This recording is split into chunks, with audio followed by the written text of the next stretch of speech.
Everybody has that one card. That one card that is more important to you than any other. It doesn't have to be because it's a good card. It could be because it's a card you like to play in every deck. Or maybe it's a card that's the headliner of your favorite archetype. It could be because it won you a really big game, whether that's at locals or regionals, maybe even helped you top worlds.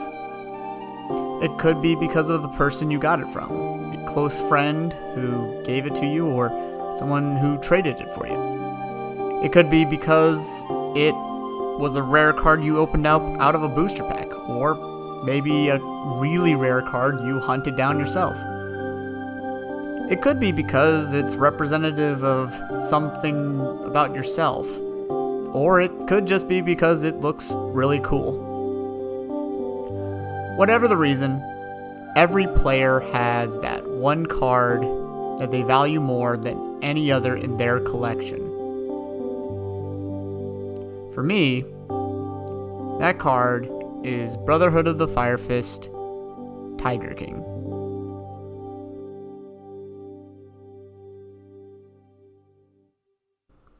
So a little context. I actually grew up on the game. We started playing it, my brother and I, back when it first came to the States back in 2002, and I had a good group of people who also played the game at I think it was like a summer camp, if I recall right. And there weren't a whole lot of opportunities to really play the game. Whenever there was a group of kids that we could play the game with, we would try and play the game with. The only card shop I remember was actually one that it was actually advertised at the local Cinemark theater. We were at the Cinemark for a movie at one point, and on the big screen, it was a big little ad for this comics and games store that was relatively close to our house at the time. So that was a big deal in and of itself. It was just oh wow, there's this spot and obviously they had a picture of Yugi on it, or Yami rather even. And it was kind of oh yeah, we should totally try and go over there.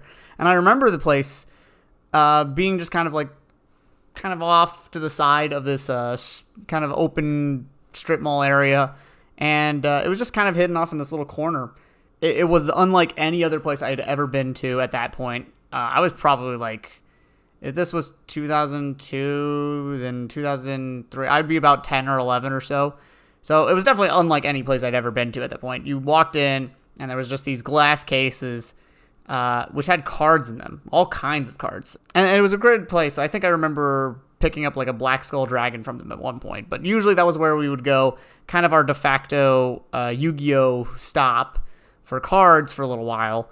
Until eventually one day I think I passed by, or we tried to go to that store, and it wasn't there anymore, as is the fate of many card shops, unfortunately.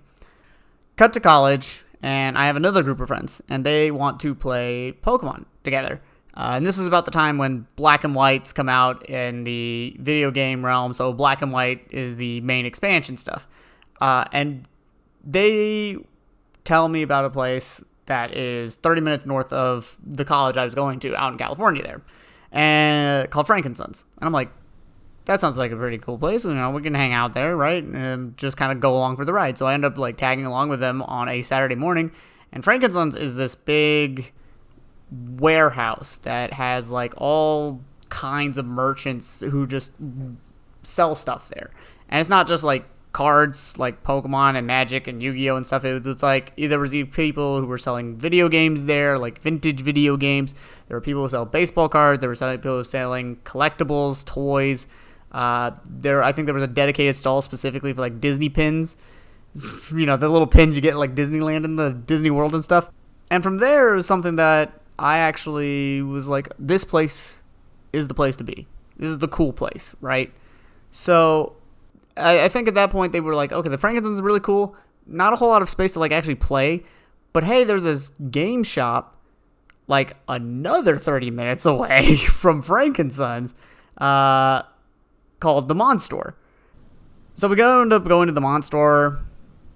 Obviously, we're looking for Pokemon cards at that time, but I'm seeing they have Yu-Gi-Oh cards there. I'm oh, I can do stuff with that, right? Like, I can actually go find Yu-Gi-Oh cards. And that's when I was like, this place is awesome. So then it was something that became kind of like a central hangout of sorts, where it would be like, if I had a free Saturday or something like that, I would go over to I would actually wake up at 9, drive up to Frankenson's to get there before 10, get a good parking spot, because they filled up on parking spots like so crazy fast. Wander around there for like an hour and a half, before driving then over to the Mon Store, which would open at noon. And then I just hang out the rest of the day at the Mon Store. One of the times I go over there, and there is an advertisement of sorts for the Cosmo Blazer sneak peek. And of course, I knew about Cosmo Blazer because I was keeping track of what was going on in the OCG at the time. So I knew about Fire Fists.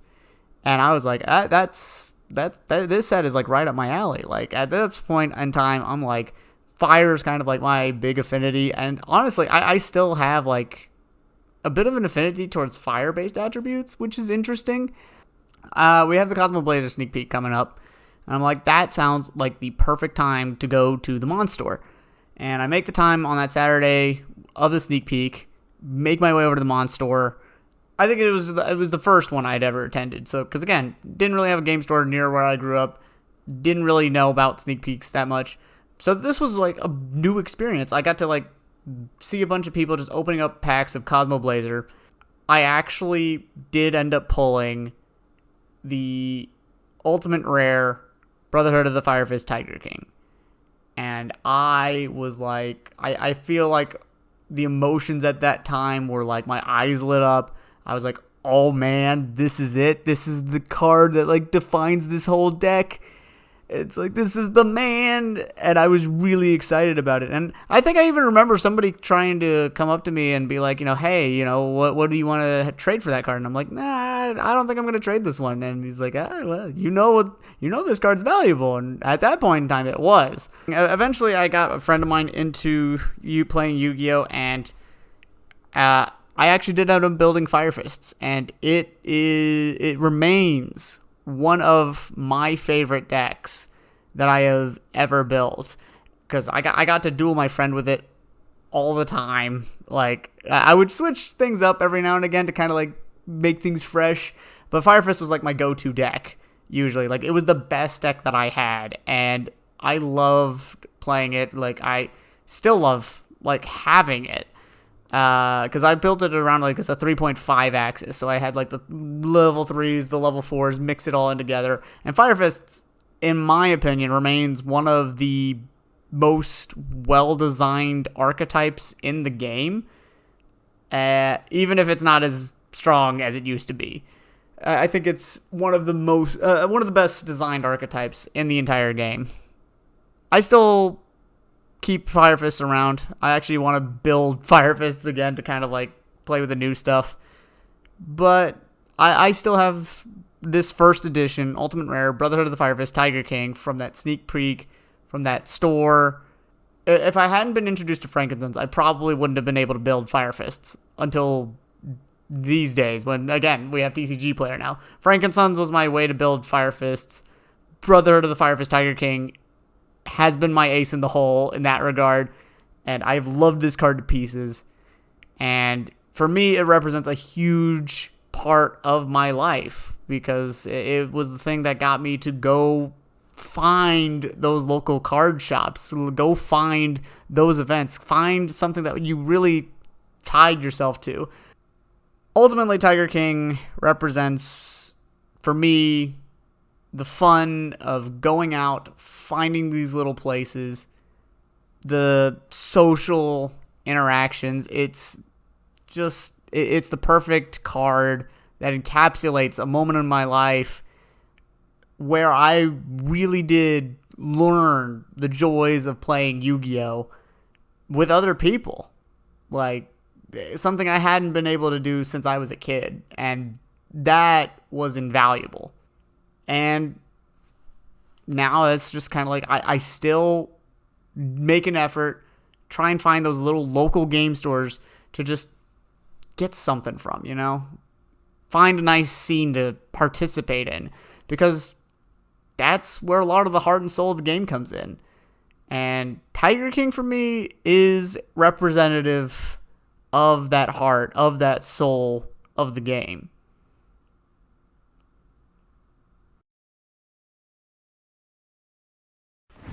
Hey, if you stuck around here till the end of the video, first of all, thanks. I appreciate that. I was going to try and make this video anyway, among many other videos I've tried to be more diligent about working on, but in light of recent events, I actually wanted to push this one out more quickly. And I apologize for the quality on the cameras. I mean, webcam versus regular camera. But I digress. I wanted to push this out there so that way I could reach out to the community at large and try and get a bit of a movement going here. I'd like it if people were inspired in their own way to also make a video of some sort to talk about that one card. Kind of think of this, if you've seen like any of that One Villainous Scene stuff, then kind of think of it in that regard, where it's like we're just trying to make a video, talk about the one card in our collection that we love and cherish more than any other in this game, as a memorial of sorts, as a coming together for the community in general.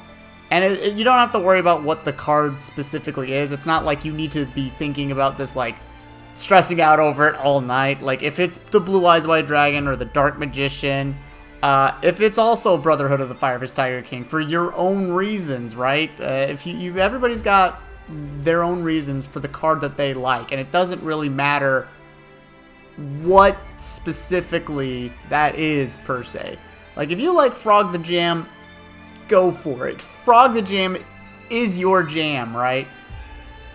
I would just kind of encourage people to just make a video talking about this, and like maybe we can put a playlist together or something, and again just kind of come together as a community here in this time to just celebrate the game, celebrate the creator of this franchise that we all love so much and so intensely, that we have kept this game going for 20, 25 years at this point, going on 30. You know, we're not that far off from 30, so feel free to make your own video, even if you don't even have a YouTube channel. Like, make a YouTube channel. It's not that hard. Make a Google account. You practically get it. And let's just come together and let's just have a big moment where we all just come together in this bit, talk about our cards, and celebrate the game that we love so much. And thanks again for watching.